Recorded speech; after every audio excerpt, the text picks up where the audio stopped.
विवाह मंडप में श्री राम और सीता जी के सौंदर्य का वर्णन। रामचंद्र यथाविधि उन सब समुद्रों के जल में जिनमें शंख समूह संचरण करते हैं तथा शाश्वत वेदों में प्रशंसित गंगा प्रवृत्ति नदियों के जल से स्नान किया। फिर ब्रह्मा से तृण पर्यंत समस्त प्राण वर्ग को उनके अनादि प्रगाढ़ अज्ञान के अंधकार को मिटाकर दीर्घ अपुनरावृत्ति के मार्ग में अवर्ग में पहुंचाने वाला अपने अर्थात विष्णु के चिन्ह भूत ऊर्ध्व पुंड्र को धारण किया। मीन के जैसे नेत्र वाली कन्याओं का वेदों के ब्राह्मणों को वेद विहित रीति से दान किया। निष्कलंक तपस्या वाले अपने पूर्वज जिनकी उपासना कुलदेव के रूप में करते रहे हैं उन आदि ज्योति स्वरूप रंगनाथ के चरणों को प्रणाम किया। राक्षसों के द्वारा नष्ट की जाने वाली तपस्या तथा धर्म के उद्धार के लिए निरंतर वर्तमान रहने वाली भगवान की करुणा ही इस आकार में आई हो। इस प्रकार भाषित होने वाली चित्रित करने के लिए भी दुष्कर अर्थात उतने सुंदर राम ने अपने शरीर पर चंदन रस का लेप किया। वह दृश्य ऐसा था मान काले मेघ पर ज्योत्सना छा गई हो। उमड़ने वाले अपार सागर ने मंगलप्रद तथा सर्व कलाओं से पूर्ण चंद्रमा को अपने मध्य विकसित पाया हो। इस प्रकार का दृश्य उपस्थित करते हुए राम ने किड़े नामक लाल जटा मासी लाल स्वर्ण के हाथ और पुष्प मालाओं को ऐंठ कर अपने केशों में धारण किया। राम के दोनों कानों में दो कुंडल इस प्रकार शोभित हुए मानो रात्रि और दिन में सीता की विरह पीड़ा को देखकर सूर्य और चंद्रमा दूत बनकर राम के पास आई हूं और सीता के मनोभावों को राम के कानों में कह रही हूं। नील विष को कंठ में धारण करने वाली परशु आयुधारी शिव ने अपनी दीर्घ जटा पर चंद्र की एक कला धारण की थी। अम्मा उनकी शोभा को मंद करने के लिए ही राम ने सब ज्योतिर्मय देवताओं अग्नि नक्षत्र आदि को अपने सिर पर धारण कर लिया हो।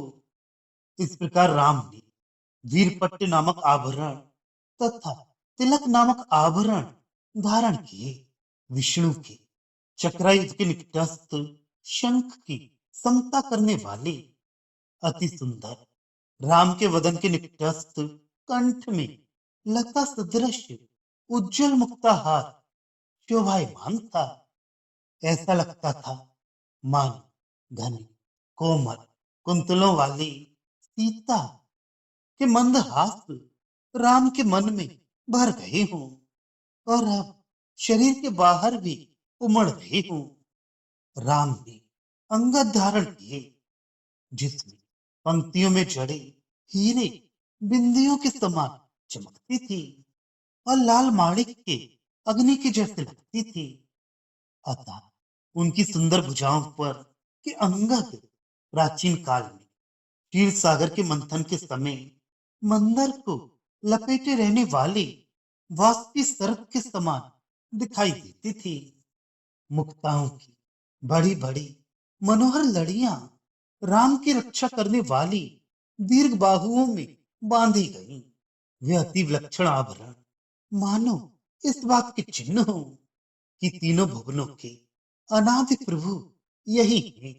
उनके देखने योग्य अति सुंदर करों में कटक आभूषण चमक उठे मानो कल्पक वृक्ष अपने याचकों को दान देने के लिए भव्य रत्न और स्वर्ण वलयों को अपनी पुष्ट शाखाओं में लिए खड़ा हो। मधुपूर्ण कमल पुष्प की देवी लक्ष्मी जिस वृक्ष पर निरंतर क्रीड़ा करती है उसके मध्य सुंदर हार ऐसे चमक रही थी जैसे बिजली से शोभायमान मेघों के मध्य इंद्रधनुष चमक रहा हो। उनका उत्तरीय उन ज्ञानियों के निर्मल ज्ञान के समान उज्जवल था, जो किसी वस्तु को अपनाने या त्यागने वाली स्वाधीन इच्छा रखती ही। मानो राम की उत्तरोत्तर बढ़ती हुई असीम करुणा ही उनके मुक्ताहार की कांति के सदृश हो, उस उत्तरीय के रूप में पड़ी हो, जिनके समीप में जाना भी दुष्कर है। ऐसे प्रकाश से पूर्ण तीन ज्योतियों अर्थात सूर्य, चंद्र और अग्नि के जैसा चमकता हुआ उनका यज्ञ पवित्र मानो संसार के सब लोगों को ये बताने के लिए तीन सूत्रों को एक रूप में बांधकर बनाया गया है कि त्रिभूतियों का स्वरूप स्वयं ये राम ही है। राम कटी में उदर बंधन नामक आवरण बांधा गया। चारों दिशाओं में अत्यधिक स्वर्णिम आभा को फैलता हुआ मध्य में एक बड़े रत्न से जाज्वल्यमान उदर बंधन ऐसा लगता था मानो एक दूसरे अंडगोल के सृष्टा ब्रह्मा को उत्पन्न करने वाला एक बड़ा स्वर्ण कमल विष्णु की नाभि से विकसित हुआ हो।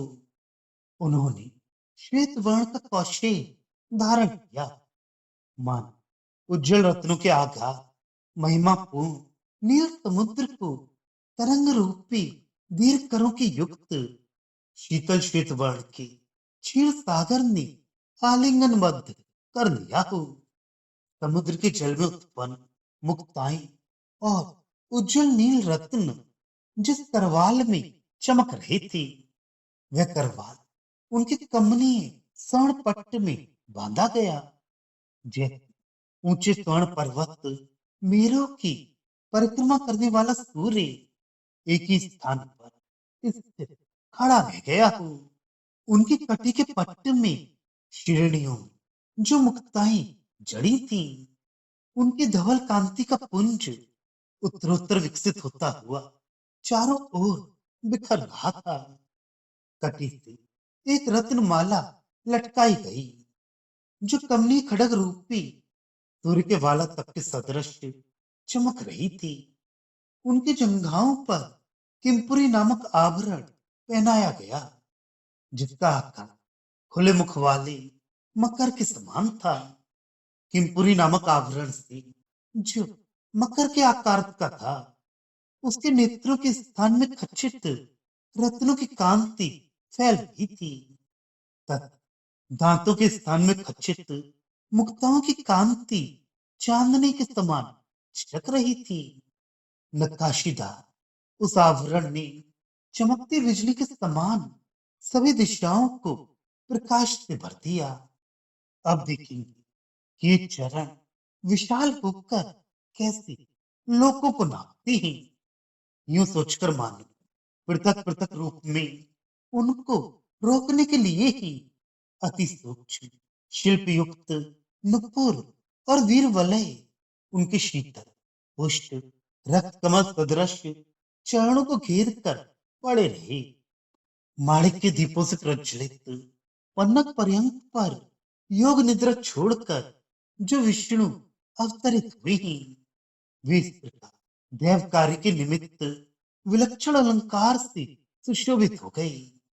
त्रिमूर्ति रूपी तीन परम तत्वों से जो प्रधान है, जो सृष्टि का आदि कारण है, जो संसार के संबंध को त्यागने वालों के द्वारा प्राप्यमान ब्रह्मांड स्वरूप है तथा जो सर्व पिता है, उस क्षीर सागर से उत्पन्न अमृत तुल्य विष्णु के अंशभूत श्री राम ने जो अलंकार किया था, उसका वर्णन करना क्या संभव है।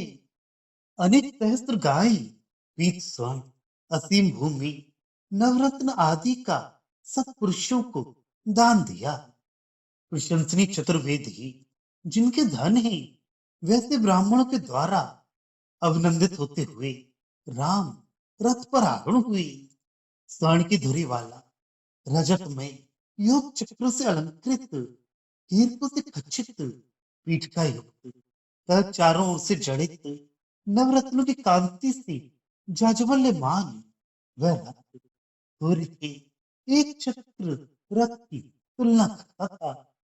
शास्त्रोक्त उत्तम लक्षण वाले, ध्यान के द्वारा जानने योग्य, शक्ति से पूर्ण, प्रभु सौंदर्य वाले, धर्म आदि चार पुरुषार्थों के जैसे चार अश्व, संसार की प्रकृति को जानने वाले राम के रथ में जोते गए। इस प्रकार के रथ पर अरुण के समान ही आनंद अश्रु से पूर्ण नेत्र वाले भरत वेत्र धारण करके सारथी बनकर आसीन हुए।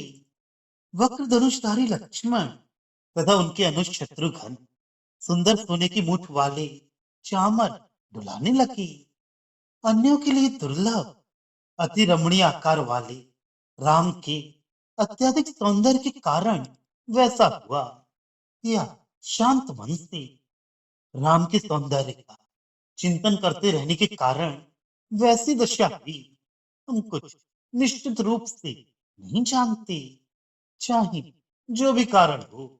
इस दृश्य को देखकर इस पृथ्वी के लोग अनिमेष अर्थात पलक न मारने वाले देवता हो गए।